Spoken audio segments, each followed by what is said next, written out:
രാഷ്ട്രീയവും കലയും തമ്മിലുള്ള ബന്ധം കേരളത്തിൽ പലപ്പോഴും ചർച്ചയായിട്ടുള്ള വിഷയമാണ്.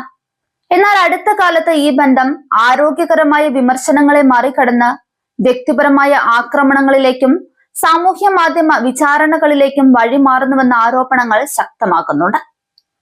അഭിപ്രായ സ്വാതന്ത്ര്യവും രാഷ്ട്രീയ അനുസരണയും തമ്മിലുള്ള ഈ സംഘർഷം വീണ്ടും ചർച്ചയാകുന്നത് ഒരു പ്രമുഖ കലാകാരനെ ചുറ്റിപ്പറ്റിയുള്ള പുതിയ വിവാദത്തെ തുടർന്നാണ്. ഇടത് രാഷ്ട്രീയം കലാകാരന്മാരോട് പുലർത്തുന്ന വിചിത്രമായ വാശിയുടെയും അസഹിഷ്ണുതയുടെയും ഒടുവിലത്തെ ഉദാഹരണമാണ് ദേശീയ അവാർഡ് ജേതാവായ സലിം കുമാറിനെതിരെയുള്ള കടന്നാക്രമണം.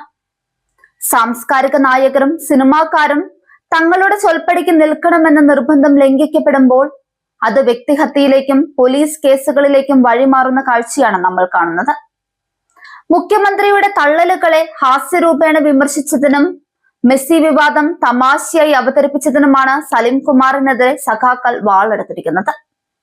അദ്ദേഹത്തിന്റെ മകനെ റോഡിലിറങ്ങാൻ സമ്മതിക്കാത്ത തരത്തിലുള്ള തെറിവിളികളാണ് കമന്റ് ബോക്സ് നിറയെ. പോരാഞ്ഞിട്ട് ഊളംപാറയിലെ അന്തേവാസികളെ അപമാനിച്ചു എന്ന പേരിൽ പോലീസിലും തെരഞ്ഞെടുപ്പ് കമ്മീഷനിലും പരാതിയും നൽകി. തന്റെ ഭാവനാ സൃഷ്ടിയായ ഒരു അമേരിക്കൻ പയ്യനെ കുറിച്ച് പറഞ്ഞതിനാണ് ഈ കേസ്. സഖാക്കൾ വിളിക്കുന്ന അശ്ലീല തെറികൾക്കൊന്നും ഇവിടെ കേസില്ല എന്നത് തന്നെയാണ് ഇതിലെ വലിയ വിരോധാഭാസം. രമേശ് പിഷാരടി പാലക്കാട് പ്രചാരണത്തിനിറങ്ങിയപ്പോൾ തോമസ് ഐസക്കിനെ പോലെയുള്ള മുതിർന്ന നേതാക്കൾ അദ്ദേഹത്തെ ജോക്കർ എന്ന് വിളിച്ചാണ് ആക്ഷേപിച്ചത്. മേലാൽ പിഷാരടിയുടെ സിനിമ കാണില്ലെന്ന നിലപാടിലാണ് ഇടതാണികൾ. മമ്മൂട്ടിയെ തങ്ങളുടെ സ്വന്തം ആളായി കാണാൻ ആഗ്രഹിക്കുന്നവർ മോഹൻലാൽ ഒരു ബ്ലോഗ് എഴുതിയാൽ ഉടൻ അദ്ദേഹത്തെ സംഘിയാക്കും.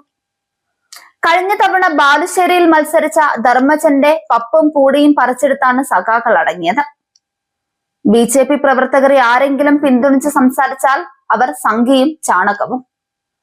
സീരിയൽ താരങ്ങളെയും ബിഗ് ബോസ് താരങ്ങളെയും BJPയും 2020യും വിലയ്ക്ക് വാങ്ങുകയാണെന്ന് ആക്ഷേപിക്കുന്നവർ സ്വന്തം പാളയത്തിലെ സിനിമാക്കാർക്ക് മാത്രം പ്രത്യേക നിയമം നിർമ്മിക്കുന്നു. സത്യസന്ധമായി കാര്യങ്ങൾ തുറന്നു പറഞ്ഞതിന്റെ പേരിൽ പ്രേംകുമാറിനെ പോലെയുള്ളവർക്ക് സഹികെട്ട് പാർട്ടി വിടേണ്ടി വന്നു.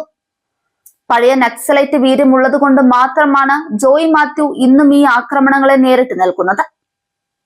കൊടുങ്ങല്ലൂരിലെ ഒരു തിയേറ്ററിൽ ജോയ് മാത്യുവിന്റെ സീൻ വന്നപ്പോൾ കൂവി തോൽപ്പിക്കാൻ ശ്രമിച്ച സാംസ്കാരിക കൊട്ടേഷൻ സംഘങ്ങൾ ഇന്നുമുണ്ട്. സ്വന്തം പാളയത്തിലുള്ള പീഡനാരോപിതർക്ക് പാർട്ടി എന്നും ഗോഡ്ഫാദർ ആണ്. സ്വവർഗരതി ആരോപണങ്ങൾ നേരിട്ട രഞ്ജിത്തിനെയും കമലിനെയും ഇപ്പോഴും ആറാം തമ്പുരാനായും അഴകിയ രാവണനായും പാർട്ടി കൊണ്ടു നടക്കുന്നു. ആയിരക്കണക്കിന് പെണ്ണുങ്ങളെ പ്രണയിച്ച ഗണേശനായി പത്തനാപുരത്തെ സഖാക്കൾ ജയ് വിളിക്കുമ്പോൾ പീഡനക്കേസിലെ പ്രതിയായ മുകേഷ് ഇപ്പോഴും അവരുടെ ആദരണീയനായ നേതാവാണ്. തമാശ പറഞ്ഞാൽ കേസ്, അക്രമം കാട്ടിയാൽ സംരക്ഷണം. ഇതാണ് കേരളം, ഇതാവണം കേരളം. സിനിമയിൽ അഭിനയിച്ചവർക്ക് എന്തേ രാഷ്ട്രീയം പാടില്ലേ? രാഷ്ട്രീയക്കാർ ആരും സിനിമയിൽ അഭിനയിച്ചിട്ടില്ലേ?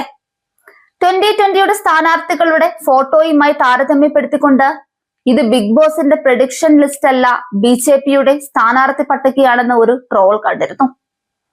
ഇന്ത്യൻ ജനാധിപത്യത്തിൽ വിശ്വസിക്കുന്ന ഇന്ത്യൻ പൗരന് അവരുടെ രാഷ്ട്രീയത്തിൽ വിശ്വസിക്കുന്നതിനും ആ രാഷ്ട്രീയം തുടരുന്നതിനും അവകാശമുണ്ട്.